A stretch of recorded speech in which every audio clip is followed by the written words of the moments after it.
ایک دفعہ کا ذکر ہے کہ ننا علی اپنے دوست ننی فاطمہ کے ساتھ جنگل کی سیر کے لیے نکلا۔ دونوں بہت خوش تھے کیونکہ انہیں سنا تھا کہ اس جنگل میں جادوئی نظمیں چھپی ہوئی ہیں جو گاؤ تو عجیب و غریب چیزیں ہونے لگتی ہیں۔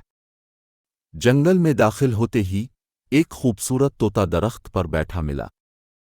طوطی نے کہا، اگر تم میرے سوال کا جواب دو گے تو میں تمہیں پہلا جادوئی نظم کا راز بتاؤں گا۔ علی اور فاطمہ نے ہاں کر دی۔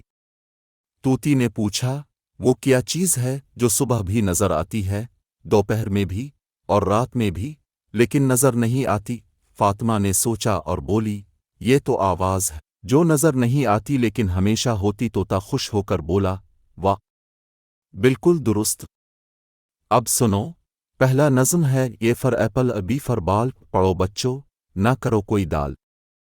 یہ سنتے ہی ایک بڑا درخت سیبوں سے بھر گیا اور زمین پر رنگ برنگے گیندیں آ گئیں۔ دونوں نے خوشی سے سیب کھائے اور گیندوں سے کھیلا۔ آگے بڑھے تو ایک جھیل کے کنارے ایک بلی بیٹھی ملی۔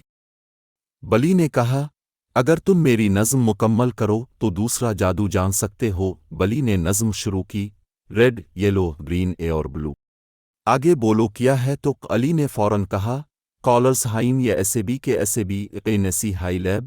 بلی خوش ہو گئی اور بولی، بہت خوب۔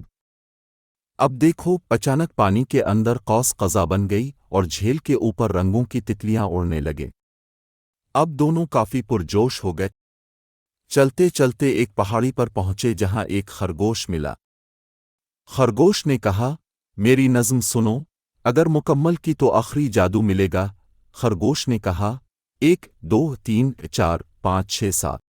آگے فاطمہ نے ہنستے ہوئے کہا، 8 9 10، ہم ہیں سب کے 20۔ خرگوش خوش ہو کر بولا، بالکل صحیح، اب تمہیں ملے گا جادو کا دروازہ۔ اچانک پہاڑ کی دیوار میں دروازہ بن گیا۔ دونوں اندر گئے تو وہاں ایک کمرہ تھا جو رنگ برنگے الفاظ، حروف اور اعداد سے بھرا ہوا تھا۔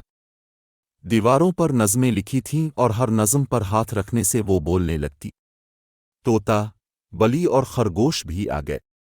انہوں نے کہا، یہ ہے جادوئی نظموں کی دنیا، اب جب چاہو نظمیں گاؤ اور مزہ کرو۔ علی اور فاطمہ نے وعدہ کیا کہ وہ واپس جا کر دوسروں کو بھی نظموں کی اہمیت بتائیں گے۔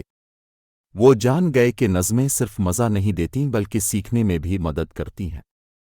پھر دونوں خوشی خوشی اپنے گھر واپس لوٹ آئے۔